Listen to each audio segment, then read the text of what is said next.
جمال الوجود بذكر الإله وتصفو الحياة بنور هداه.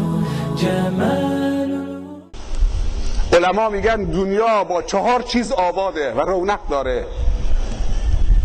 دنیا با 4 نفر رونق داره، با کار 4 نفر. شما بشمارید که من و تو از کدوم یکی از این 4 نفریم.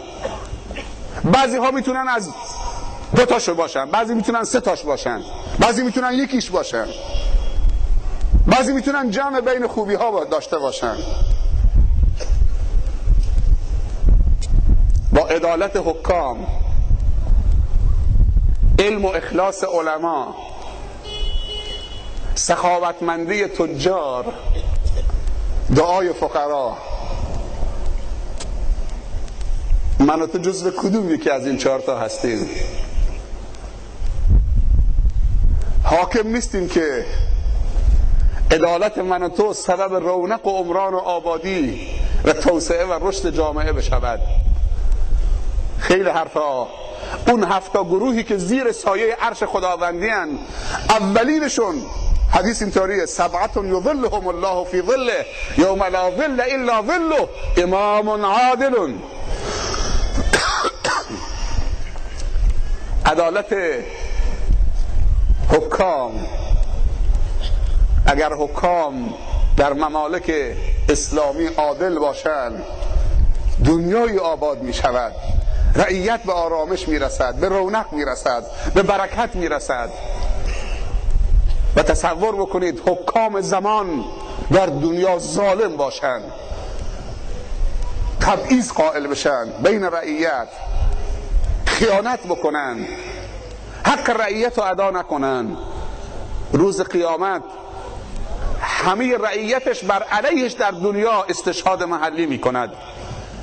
به خداوند میگه من در رعیتم عدالت پیشه کردم، بعد استشهاد محلی مردم با مهر ملائکه، صحت امضای امضا کنندگان، این نامه است که رعیت جمع کرده بر علیه این پادشاه. خدایا داره دروغ میگه.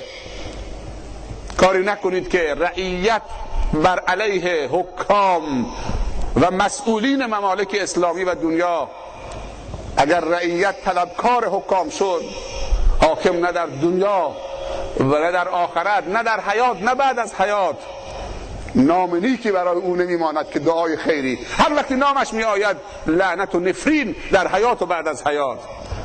و این چند صباح میگذرد زیر پایش کرسی ها خالی می شود. همینجوری که زیر پای رعیت خالی کردی. میگن یکی از سلاطین بزرگ فرانسه بعضی موقع احساس میکرد تو خواب که زیر پایش، زیر کمرش تختش میلرزد. یک دفعه از خواب میپرید، خیز عرق میشد، بعد به فکر فرو میرفت که حتما آزاد مردی قلم دست گرفته، یک انسان آزاده‌ای داره بر علیه او مینویسد. ظلم پایداری ندارد، اما عدالت نگاه کن.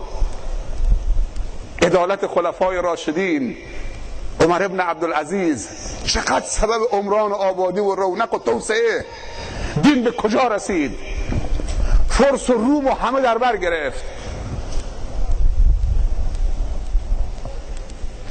مورخین می نویسند اگر این تعبیر درست باشد که بگوییم تنها استعمار شدگانی که از استعمار گرانشان استقبال میکردن و میگفتن تو شهر ما، تو کشور ما بمانید، حالا که وارد شدی بیرون نرید، و وقتی میخواستن برن گریه میکردن، لشکر و جیوش خلفای اسلامی و حکام مسلمان بود که وقتی میرفتن جایی رو فتح میکردن اول مقاومت میکردن، بعد که مسلمان ها و لشکر اسلام در اونها جا میگرفت، پیروز میشد، وارد شهرشون میشد، اگر میخواستن از اونجا برون التماسشون میکردن که این امنیت و برکت و آرامش و خیر و سعادت و خوشبختی و علم و دانش و تقوا و طهارت و پاکی، اول مقاومت کردیم، الان میدونیم که چه بهشتی برای ما درست کردید، خواهش میکنیم پیش ما بمانید. علم علما و اخلاص علما تصور بکنید در جامعه معلم و عالم نباشد. یا باید خودت عالم بشید، یا باید بچه تو عالم بکنید، یا باید دوست عالم داشته باشید، یا باید عالم و دوست بدارید، یا باید دعای خیر برای علما بکنید. چند تا گفتم؟ یا باید عالم باشید، یا باید فرزند تو خانوادت یک عالم داشته باشید و معلم که خدمت بکنه. همش میخوای مهندس باشه که بلوک و خشت و گر رو هم بگذاره؟ اگر یک مهندس راه و ساختمان که نگاه بکنید تو درگاهان چند تا مجتمع تجاری، اینها فردا درسته الان فکر میکنید، اما باید انسانها رو ساخت، باید انسانها رو تربیت کرد. من یک داستان بگم. ابو حنیفه رو میشناسید؟ در سن 10 سالگی ابو حنیفه خواب دید. امام اعظم رحمت الله علیه در سن 10 سالگی خواب دید که قبر پیامبر رو داره نبش میکنه.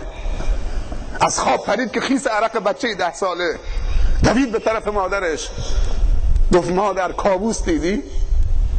خواب وحشتناکی دیدی؟ خیس عرق شدی؟ خودش انداخت به آغوش مادر، گفت مادر خواب دیدم که قبر پیامبر رو نبش میکنم. دست فرزندش گرفت برد پیش معلمش، گفت جناب شیخ پسرم خواب دیده که قبر پیامبر رو نبش میکنه، منم احساس وحشت میکنم، تعبیر این خواب چیه؟ گفت خواهرم آرام بگیر، این خواب نوید بخشه. گفت این پسر 10 ساله تو کل وجودش عشق و علاقه و محبت و عشق و علاقه به رسول خدا صلی الله علیه و سلم کل وجودش رو در بر گرفته. این قبر رو نبش میکرده، قبر پیامبر در جستجوی میراث پیامبر بوده، فکر میکرده که میراث پیامبر تو قبر پیامبره. مادر آرام گرفت، گفت تعبیرش همینه. گفت بله، این بچه تو کل وجودش مالال مال از محبت خدا و رسول خداست و در جستجوی میراث پیامبره. آیا ابو حنیفه میراثبر پیامبر شد رحمت الله علیه یا نشد؟ امروز در دنیا 500 میلیون از فقه او پیروی میکنن. یکی از افتخارات جامعه اسلامی و انسانی است. شاگردای بزرگواری تربیت کرد.